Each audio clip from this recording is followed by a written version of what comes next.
নমস্কার, চলুন সবাইকে ওয়েলকাম। আজকে আমি আলোচনা করব আপনি যদি দেখেন শেয়ার মার্কেটে আমার মনে হয় সব থেকে পপুলার ওয়ার্ড যে P ratio, price to earning ratio. এটা আমার মনে হয় শেয়ার বাজারে যত ইনভেস্টার আছে সব থেকে আমার মনে হয় এই ওয়ার্ডটা বেশি ইউজ করে, যে P ratio, price to earning ratio. আমি যেরকম দেখছি যে প্রচুর ইনভেস্টার আছে, আমারই পরিচিত অনেকে আছে এরকম, যারা শুধু পি রেশিও থেকে স্টক সিলেকশন করে না। পি বেশি আছে মানে স্টকটা অনেক দামি, নেওয়া যাবে না, মেহেঙ্গা স্টক। যেটা পি কম আছে সেটা সস্তা স্টক। এটা একটা সেক্টর খুলে যদি যে স্টকটার পি সব থেকে সস্তা পাচ্ছে সেই স্টকটা নিয়ে নেয়। এটা হচ্ছে একটা জেনারেল পারসেপশন। পি সস্তা দেখো আর পোর্টফোলিওতে স্টক নিয়ে নাও। প্রাইস টু আর্নিং রেশিও, কিন্তু প্রাইস টু আর্নিং রেশিওটা অ্যাকচুয়ালি কি এত সহজ? এটা তো ইনভেস্টিং খুব ইজি ব্যাপার ছিল। স্ক্রিনার খোলো, একটা সেক্টরে দেখো কোন স্টকের পি সব থেকে সস্তা আছে সেই স্টকটা নিয়ে নাও। কিন্তু পি রেশিও কিন্তু আদৌ ব্যাপারটা এত ইজি নয়। পি রেশিও দেখতে যতটা সিম্পল লাগছে, যে এটা পি রেশিওকে অ্যানালাইসিস করা, পি রেশিওটাকে বোঝা, এটা কিন্তু একটু কঠিন ব্যাপার। এর জন্য কিন্তু আপনাকে অনেক অ্যানালাইসিস করতে হবে। আজকে আমরা দেখবো অ্যাকচুয়ালি পি রেশিওটা কি, আর পি রেশিওটাকে আমাকে কিভাবে দেখতে হবে। স্টক সিলেকশনের ক্ষেত্রে পি রেশিওর ভূমিকাটা কি, বা পি রেশিওটাকে কিভাবে দেখবো যখন একটা আপনি স্টক সিলেকশন করব। আজকের এই ভিডিওটা পুরো দেখুন। আমার মনে হয় যদি দেখেন তাহলে অ্যাটলিস্ট পি রেশিও সম্বন্ধে কিন্তু আপনার ধারণাটা পুরো সলিড একটা আপনার কনসেপ্ট তৈরি হয়ে যাবে পি রেশিও সম্বন্ধে। পি কথাটা মানে হচ্ছে প্রাইস টু আর্নিং রেশিও। তার মানে হচ্ছে আমি যে প্রাইসটা দিচ্ছি স্টক মার্কেটে, পি রেশিওর কথা মানে হচ্ছে আমি যে কোম্পানিকে প্রাইসটা দিচ্ছি তার বদলে কোম্পানি আমাকে কি ভ্যালু দিচ্ছে, মানে এই প্রাইসটা দিয়ে কোম্পানি থেকে ভ্যালু কি পাচ্ছি। প্রাইস টু আর্নিং মানে আমি কোম্পানিকে প্রাইস দিচ্ছি আর কোম্পানি কি দেবে আমাকে, তার বদলে আর্নিং দেবে। আর্নিং মানে বিজনেস দেবে, সেলস, প্রফিট। আমি কোম্পানিকে দিচ্ছি প্রাইস দেবো, টাকা দেবো, তার বদলে কোম্পানি আমাকে ভ্যালু দেবে। কোম্পানি ভ্যালু বলতে কোম্পানি আর্নিং দেবে, কোম্পানি সেলস দেখাবে, প্রফিট দেখাবে। এটাতে পি রেশিও। মানে কোম্পানি টোটাল মার্কেট ক্যাপ দেখেন, যদি আপনি কোম্পানির পুরো মার্কেট ক্যাপকে তার সারা বছরের টোটাল নেট প্রফিট দিয়ে ডিভাইড করেন, সেটা হয়ে গেল কোম্পানির পি রেশিও। পুরো মার্কেট ক্যাপকে যদি সারা বছরের টোটাল প্রফিট নেট প্রফিট দিয়ে ডিভাইড করা যায়, সেটা হচ্ছে কোম্পানির P ratio, price to earning ratio. সোজা বাংলা কথা, আমি যে কোম্পানিকে প্রাইসটা দেবো তার বদলে কোম্পানি আমাকে আর্নিংস কি দেখাবে, ভ্যালু কে দেবে কোম্পানি, সেটা হচ্ছে পি রেশিও। মানে কোম্পানি যে 1 টাকা ইনকাম করছে, 1 টাকা ইনকাম করার জন্য আপনি কত টাকা দিতে রেডি আছে। যদি কোম্পানির পি রেশিও 20 হয়, তার মানে কি কোম্পানির 1 টাকা ইনকাম করার জন্য 20 টাকা দিতে রাজি আছে।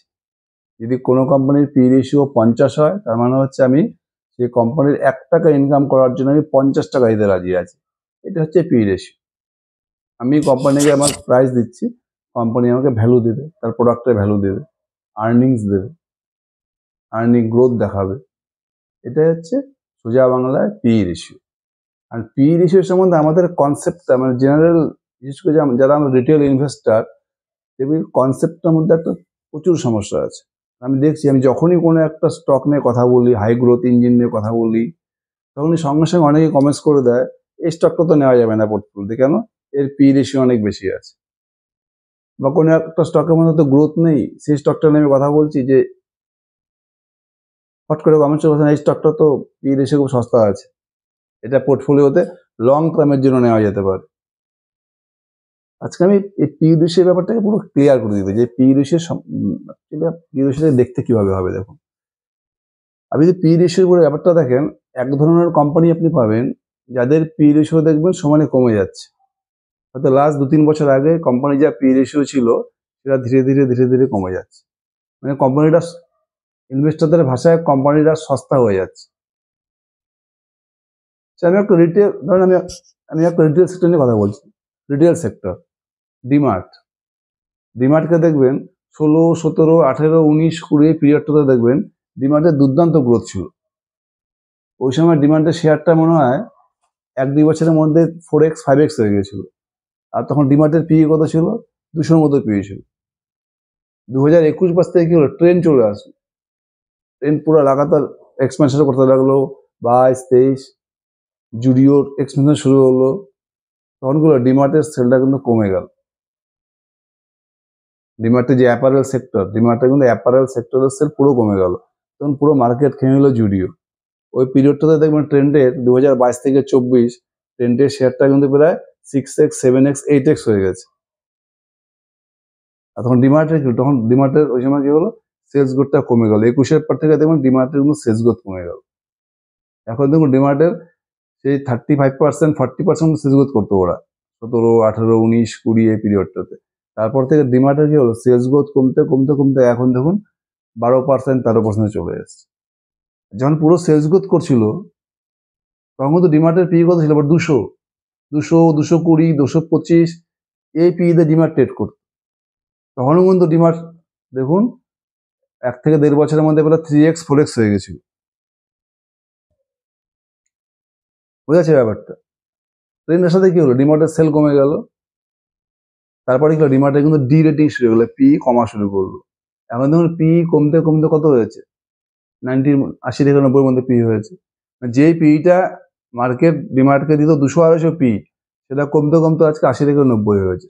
সেটা কেন হয়েছে? সেটা বুঝতে হবে। ডিমার্ট একটা 200-250 পির কোম্পানি এখন 80 থেকে 90 পিতে চলে এসেছে।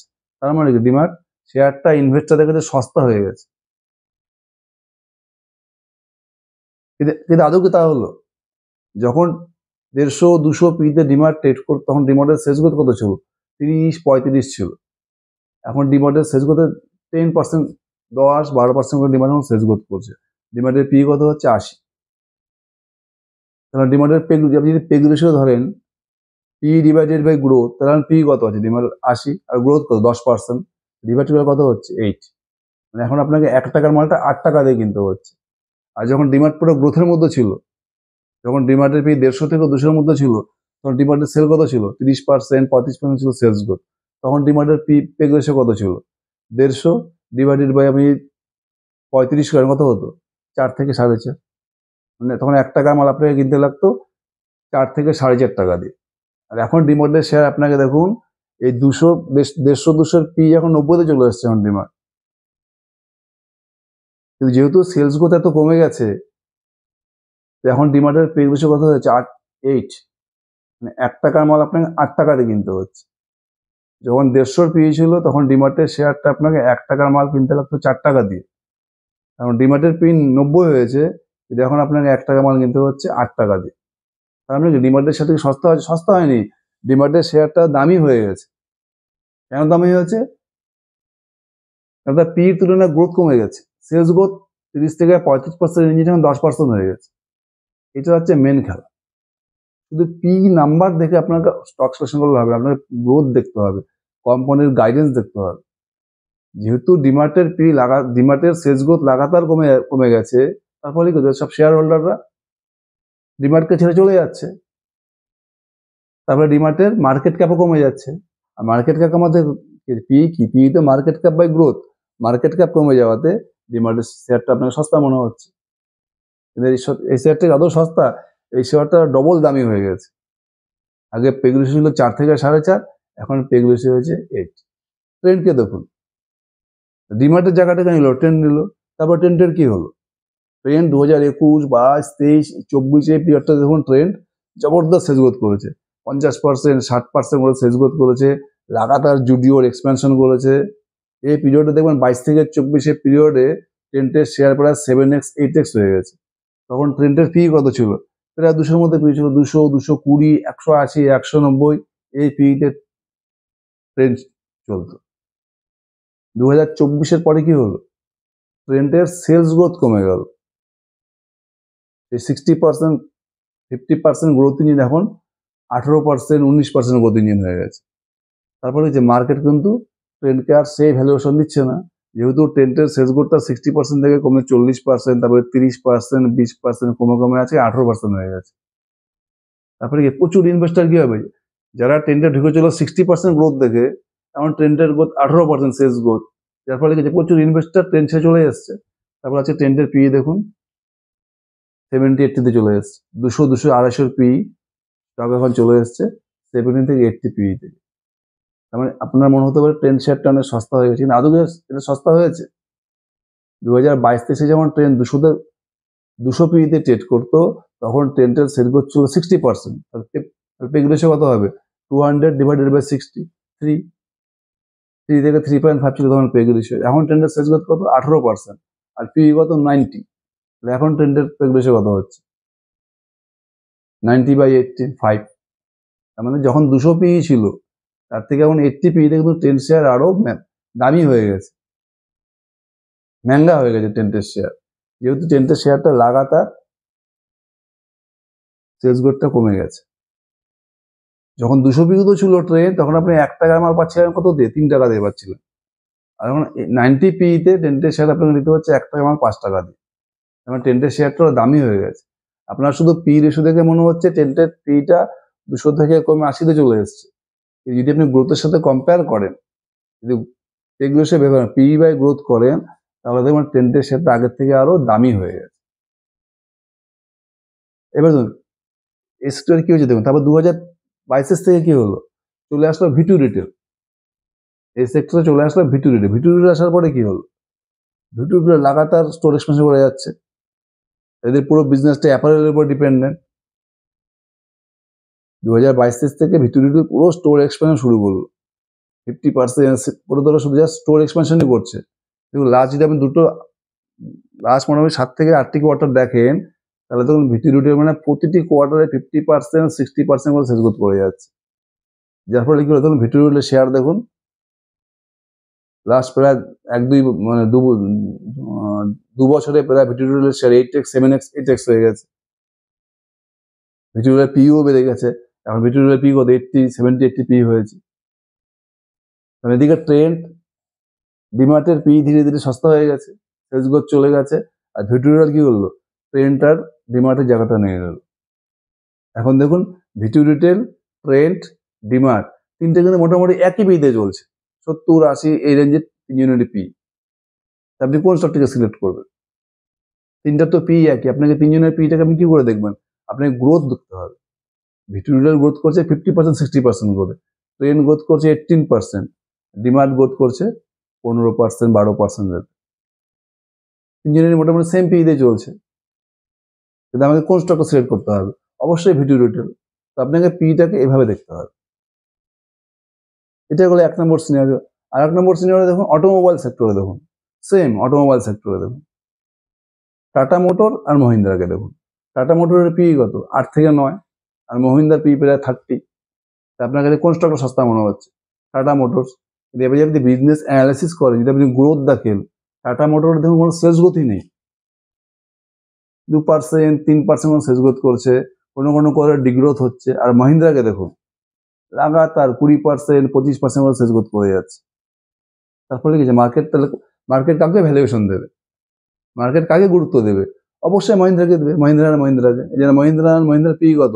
25 থেকে 30, আর টাটা মোটরের পি দেখুন 8 থেকে 9। বুঝতে পারছি ডিফারেন্সটা কোথায় হচ্ছে? আপনার কি মনে হচ্ছে টাটা মোটরের শেয়ারটা সস্তা আর মহিন্দ্রার শেয়ারটা দামি? না, টাটা মোটর সেলস গ্রোথ কত? 2%। টাটা মোটরের পেগ রেশিও কত হবে? পি বাই গ্রোথ করুন, পি 9, গ্রোথ 2%, পেগ রেশিও কত হচ্ছে? 9/2 মানে 4.5। মানে আপনাকে টাটা মোটরের শেয়ার 1 টাকার মাল 4,500 টাকা কিনতে হচ্ছে। আর আপনি যদি মহিন্দ্রাকে দেখেন, মহিন্দ্রার পি কত? 25 থেকে 30, সেলস কত তাই? 25 থেকে 30, তাহলে পেগ রেশিও কত হবে? P by growth 1। আর মহিন্দ্রার মাল আপনি 1 টাকার মাল 1 টাকাতেই পাচ্ছেন, আর টাটা মোটরসের মাল নিতে হচ্ছে আমার 1 টাকার মাল পরে 4 থেকে 4,500 টাকা। তার মানে অ্যাকচুয়ালি টাটা মোটর শেয়ারটা মহিন্দ্রার থেকে বেশি দামি, মানে আপনি মহিন্দ্রার শেয়ারটা টাটা মোটর থেকে বেশি সস্তায় পাচ্ছেন। এটা 3x গ্রোথ ইঞ্জিন। আমি আপনি অটোমোবাইল সেক্টর, দুটো সেক্টরের কম্পেয়ার করেন, আপনি তাহলে কোন শেয়ারটাকে নেবেন? আমি কোনটাকে নেবো? আমি তো অবশ্যই মহিন্দ্রাকে নেবো। এইভাবে আপনাকে পি রেশিওটাকে বুঝতে হবে। তবে দেখবেন অনেক সময় দেখবেন কিছু কিছু সেক্টর দেখবেন এদের স্টক সবসময় দেখবেন হাই পিরিয়ড থাকে, যত প্ল্যাটফর্ম সেক্টর আছে দেখবেন, যত প্ল্যাটফর্ম সেক্টর দেখবেন, মাল্টি কমিউনিটি এক্সচেঞ্জ মানে এমসিএক্স, কার্ট্রেট, জ্যাগেল প্রিপেড, পলিসি বাজার, নাইকা, জোম্যাটো, এদের প্রত্যেকটা শেয়ার দেবেন। জোম্যাটোর তো মানে সব থেকে মানে বেশি পিতে কাজ করে জোম্যাটো, নাইকা। আমি জোম্যাটো নাইকে বাজিয়ে দিলাম। আপনি কার্ট্রেট দেখেন, এমসিএক্স দেখেন, দেখবেন এরা কার্ট্রেটের পি দেখবেন সেখানে 70 থেকে 80 পিতে ট্রেড করে।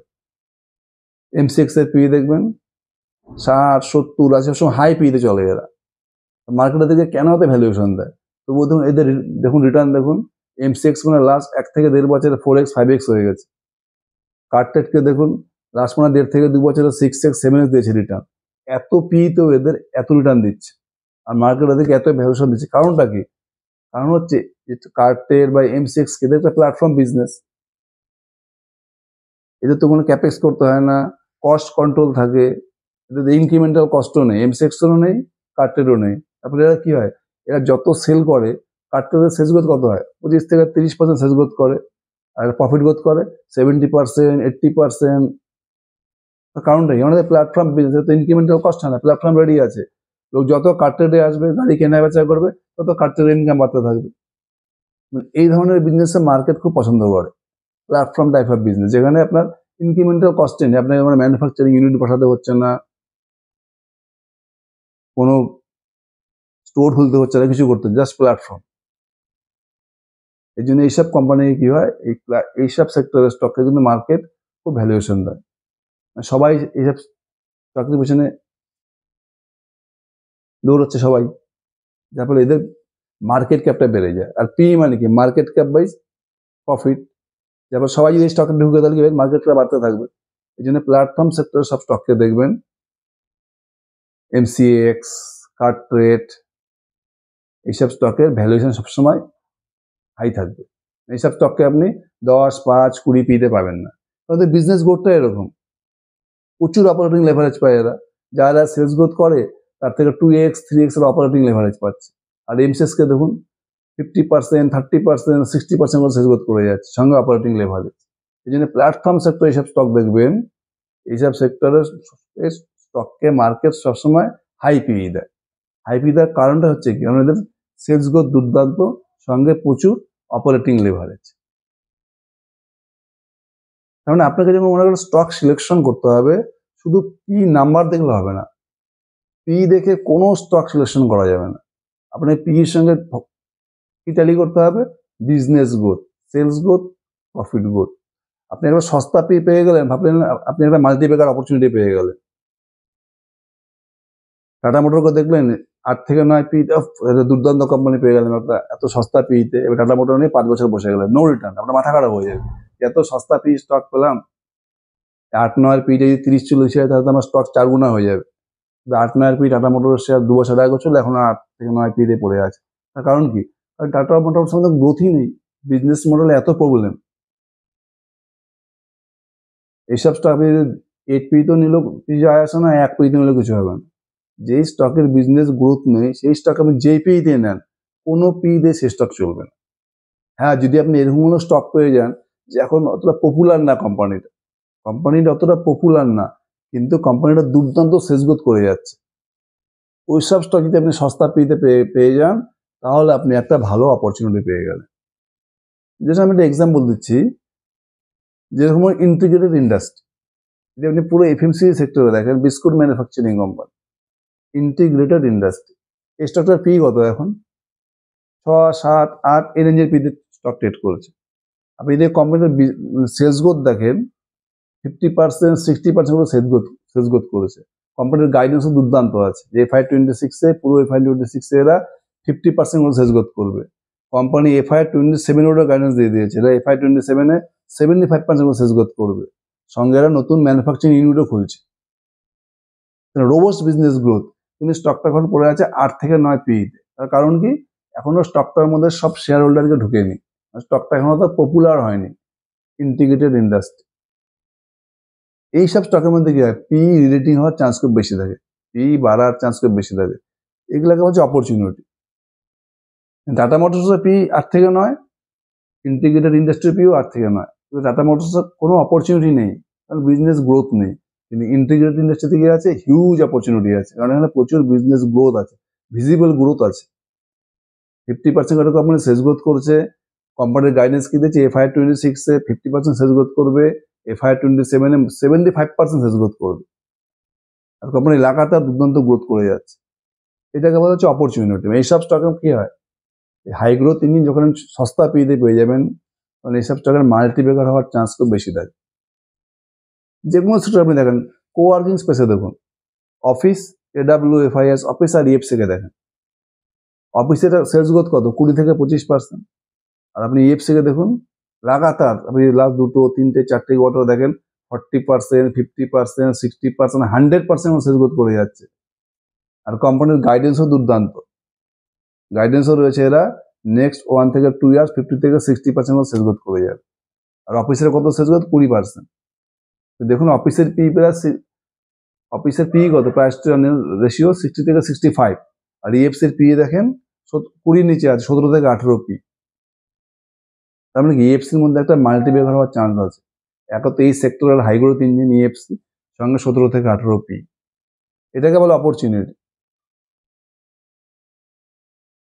যদি পি কম, হাই গ্রোথ ইঞ্জিন, মানে এই স্টকটার মধ্যে হচ্ছে একটা মাল্টিপ্যাকার হওয়ার চান্স রয়েছে। আপনাকে পি কিন্তু আপনি এইভাবে দেখতে, শুধু পি নাম্বার দেখলে হবে না, পির সঙ্গে গ্রোথকে ট্যালি করতে হবে। FMCG সেক্টর কি বললাম, বললাম ইন্টিগ্রেটেড ইন্ডাস্ট্রি। আরও দেখেন ব্রিটানিয়ার দেখুন লাগাতার পি কমে যাচ্ছে। কারণটা কি, কারণ ব্রিটানিয়ার সেলস গ্রোথ কমে গেছে। আজ থেকে 5-6 বছর থেকে ব্রিটানিয়া যে স্পিডে গ্রোথ করতো, এখন ব্রিটানিয়া চলে গেছে সিঙ্গেল ডিজিট গ্রোথ, 7%, 8%, কোনো কোয়ার্টার 10-12% গ্রোথ করছে। যার ফলে কি হচ্ছে, ব্রিটানিয়ার পি লাগাতার কমে যাচ্ছে। হিন্দুস্তান লিভারকে দেখুন, হিন্দুস্তান ইউনিলিভারকে দেখুন, একসময় ট্রেড করতো কত, 75-80 পিতে ট্রেড করতো হিন্দুস্তান ইউনিলিভার, এখন কত ট্রেড করছে, 50-52 পি। তার মানে কি এদের পি ডিরেটিং হচ্ছে। পি ডিরেটিং কেন হচ্ছে হিন্দুস্তান ইউনিলিভার, তার কারণে এদের সেলস গ্রোথ চলে গেছে। হিন্দুস্তান ইউনিলিভার আগে 17%, 18% সেলস গ্রোথ করতো, এখন চলে আসছে 2% গ্রোথ ইঞ্জিন। সেম ডাবরকে দেখুন, ডাবরেরও তাই, সেম সমানে পি কমে যাচ্ছে, মানে স্টক সমানে সস্তা হয়ে যাচ্ছে। তার কারণ কি, ডাবরের সেলস গ্রোথ কমতে কমতে কমতে এখন ডাবর 1% করে সেলস গ্রোথ করে। কোনো কোয়ার্টারে ডাবরসের সেল কমে যায়, মানে ডিগ্রোথ হয়ে যায়। যার ফলে কি হচ্ছে, মার্কেট এদেরকে সেই আগের মতো 80-90 পি দিচ্ছে না। তো ডাবরেরও পি কমে গেছে, হিন্দুস্তান লিভারেরও পি কমে গেছে। ডাবরেরও পি দেখুন 70-80 থেকে চলে আসছে 50-এ, হিন্দুস্তান লিভারেরও তাই দেখুন 70-80 পি চলে আসছে 50। আবার এই সেক্টরে একটা কোম্পানি দেখুন মনোরমা ইন্ডাস্ট্রি, এই সেক্টর এর পি কত, 45-50। তাহলে হিন্দুস্তান ইউনিলিভারেরও পি 45-50, ডাবরেরও পি 45-50, আবার মনোরমারও পি দেখুন 45-50। আপনি এভাবে কি, তাহলে এখান থেকে আপনি কোন স্টকটাকে সিলেক্ট করবেন? এবার যদি আপনি মনোরমার বিজনেস অ্যানালিসিস করেন, যদি মনোরমার রেজাল্ট দেখেন, দেখবেন মনোরমা 60%, 70% করে সেলস গ্রোথ করছে, সঙ্গে অপারেটিং লেভারেজ পাচ্ছে, গাইডেন্সও তাই আছে এদের।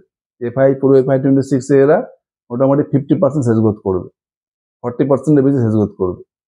তাহলে এবার যদি আপনি তিনটের মধ্যে কম্পেয়ার করেন, Hindustan liver 2% growth engine, P কত 50, ডাবর 1% গ্রোথ ইঞ্জিন, পি কত 50, আর মনোরমাকে দেখুন more than 50% sales growth engine with operating leverage, P কত 50। তিনটের মধ্যে বেটার স্টক কোনটা, মনোরমা। আপনাকে প্রত্যেকটা সেক্টরে এভাবে দেখতে হবে। আপনি পেন সেক্টরে দেখুন, এশিয়ান পেন্টকে দেখুন, এশিয়ান পেন্ট 2020-21 পিরিয়ডে 100-110 পিতে ট্রেড করত, কারণ সেই এশিয়ান পেন্টের পি হয়ে গেছে 50-60 চলে যাচ্ছে পি, 100 থেকে 110 পির কোম্পানি চলে যাচ্ছে 50-60-এ। আপনার কাছে কি মনে হচ্ছে, এশিয়ান পেন্ট কি সস্তা হয়ে গেছে? না, কারণ এশিয়ান পেন্টের পুরো সেলস গ্রোথ চলে গেছে। তখন ওই সময় এশিয়ান পেন্ট ছিল রাজা পেন্ট ইন্ডাস্ট্রির, তখন এশিয়ান পেন্টের কোনো কম্পিটিটরই ছিল না। তাহলে বার্জার পেন চলে এসছে, ইন্ডিগো পেন চলে এসছে, বিড়লা ওপাস পেন চলে এসছে, সিরকা পেন চলে এসছে। এখন দেখুন এশিয়ান পেন্টের সেলস গ্রোথ হয়েছে সিঙ্গেল ডিজিটে সেলস গ্রোথ করে এখন এশিয়ান পেন্ট, 2%, 3%, 5%, 7%, মানে 20-25% সেলস গ্রোথ ইঞ্জিন হয়ে গেছে 5%। যার ফলে কি হয়েছে, এশিয়ান পেন্টের পি কমতে কমতে কমতে 110 থেকে কমতে কমতে 50 হয়ে গেছে। কেন কমেছে, এখানে প্রচুর ইনভেস্টার এশিয়ান পেন্টের শেয়ার ছেড়ে চলে গেছে।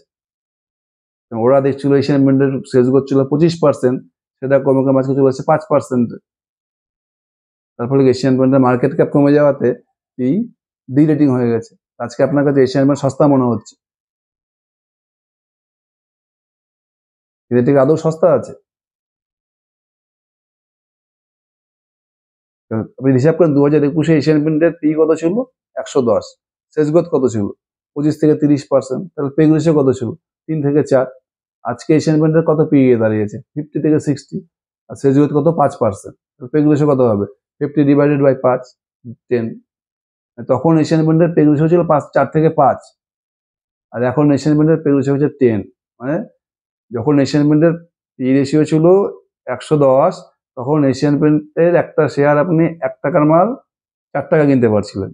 আর এখন এশিয়ান পেন্টের পে রেশিও আছে পি আছে 50, এখন এশিয়ান পেন্টের আপনি শেয়ার কিনছেন 1 টাকার মাল 10 টাকা দিয়ে।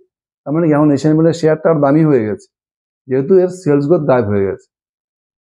বুঝে গেল? আপনাকে কি করে পি রেশিও দেখতে হবে। হচ্ছে এই সেক্টরে একটা স্টকটা দেখুন, সিল্কা পেন্ট।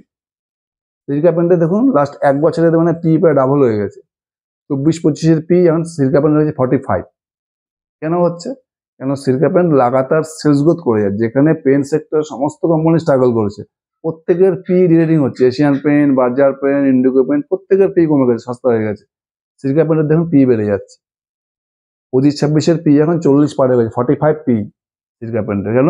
এদের বিজনেস গ্রোথ, এরা 20%, 25% করে লাগাতার সেলস গ্রোথ করে যাচ্ছে। মানে সিল্কা পেন্টের পি বেড়ে যাচ্ছে, এশিয়ান পেন্টের পি কমে যাচ্ছে। আপনার কি মনে হচ্ছে এশিয়ান পেন্ট সস্তা হয়েছে আর সিল্কা পেন্ট দামি হয়েছে? এবার যদি আপনি বিজনেস গ্রোথ ট্যালি করেন, তাহলে দেখবেন এশিয়ান পেন্টই দামি হয়ে গেছে, সিল্কা পেন্ট সস্তা হয়ে গেছে। কারণ আপনি যদি শুধু পি রেশিও দেখেন, পি রেশিও কিন্তু দেখে আপনি কোনো স্টক সিলেক্ট করতে পারবেন না। আপনাকে দেখতে হবে কোম্পানির বিজনেস মোমেন্ট। বিজনেস মোমেন্টামে কিন্তু কোম্পানির পিটাকে ডিসাইড করে। আর হাই গ্রোথ ইঞ্জিন দেখবেন মোস্ট অফ দ্য, যখন কোনো কোম্পানি ভালো বিজনেস গ্রোথ করে, ওই স্টকটাকে আপনি কোনো সময় 5, 10, 15 পিতে পাবেন। খুব কম, খুব রেয়ার। সবসময় ওইসব স্টকগুলো দেখবেন, একে তো ওইসব স্টকের প্রাইস মোটামুটি টপের কাছাকাছি থাকবে, 52 সবসময় হাইয়ের কাছাকাছি থাকবে। আর পি কিন্তু 5-10-এ পাবেন না। খুব রেয়ার অপরচুনিটি পাওয়া যায়। এখন যেরকম মার্কেটে খুব রেয়ার কিছু অপরচুনিটি আছে, যেমন ইন্টিগ্রেটেড ইন্ডাস্ট্রি বা ইএফসি বা পিএন গাডগিল বা টেম্বো গ্লোবাল, এই ধরনের স্টক সস্তা পিতে পাওয়া যাচ্ছে, কারণ এই স্টকগুলো এখন অতটা পপুলার হয়নি। একমাত্র যত যেসব স্টক পপুলার কম থাকে, সেই সব স্টকে কিন্তু সস্তা পিতে পাওয়া যায় হাই গ্রোথ ইঞ্জিন। যখন আপনি কোনো হাই গ্রোথ ইঞ্জিন সস্তা পিতে পেয়ে যাবেন, সেটা হচ্ছে অপরচুনিটি। আর যেগুলো কোম্পানির সেলস গ্রোথ ধীরে ধীরে কমে গেছে, কোনো সেলস গ্রোথ নেই, পুরো মার্কেটে স্যাচুরেটেড হয়ে গেছে, মানে পুরো ইন্ডিয়াতে ছড়িয়ে গেছে, সেই সব স্টকের যখন পি কমতে থাকে, কখন কমতে থাকে? যখন তার সেলস গ্রোথ চলে যায়। ওইসব কোম্পানি আপনি যেই পিতে নেবেন, সেই সব স্টক থেকে আপনি পয়সা বানাতে পারবেন। পি যতই থাকুক, যখন কোনো কোম্পানির সেলস গ্রোথ করতে থাকবে, তখন আপনি সেই স্টক থেকে পয়সা বানাতে পারবেন। জোম্যাটো এত হাই পি হওয়া সত্ত্বেও, জোম্যাটো দেখুন লাস্ট 3 বছরে শেয়ার প্রায় 6x হয়ে গেছে, এত হাই পি। মানে পি থেকেও ইম্পর্টেন্ট প্যারামিটার হচ্ছে কোম্পানির বিজনেস গ্রোথ। যখন আপনি কোনো কোম্পানির পি দেখবেন, সাথে তার বিজনেস গ্রোথ দেখবেন। ওই কোম্পানির ওই সেক্টরের বাকি কোম্পানির সাথে পি এবং সেলস গ্রোথ কম্পেয়ার করবেন, তাহলে আপনি বুঝতে পারবেন যে আপনার কোন স্টকটা সস্তাতে নিচ্ছেন আর কোন স্টকটা বেশি দামিতে নিচ্ছেন। যখন কোনো কোম্পানির সেলস গ্রোথ চলে যায়, ওই স্টক কিন্তু কোনো পিতে চলবে না। তাহলে বুঝা গেল পির আসল খেলাটা কি। সবসময় আপনাকে পি কে গ্রোথ এবং গাইডেন্স, দুটো জিনিস থেকে আপনি কম্পেয়ার করতে হবে, তাহলে আপনি পুরো জিনিসটাই বুঝতে পারবেন। নাহলে শুধু পি দেখে আপনি কিচ্ছু বুঝতে পারবেন না। যদি পি দেখে আপনি কোনো স্টকে ঢুকে গেলেন, যদি কোনো টাটা মোটরস বা এশিয়ান পেন্ট নিয়ে বসে গেল, তাহলে কি হবে দেখুন, লাস্ট 3 বছর 4 বছরতে কোনো নো রিটার্নস, কেন? সেলস গ্রোথে চলে গেছে। যখন কোনো কোম্পানির সেলস গ্রোথ চলে যায়, তখন সেই কোম্পানি তার বাইং প্রেশার আসে। যখনই আপনি পি দেখবেন, সবার আগে দেখবেন গ্রোথ, তারপরে পি। Thank you.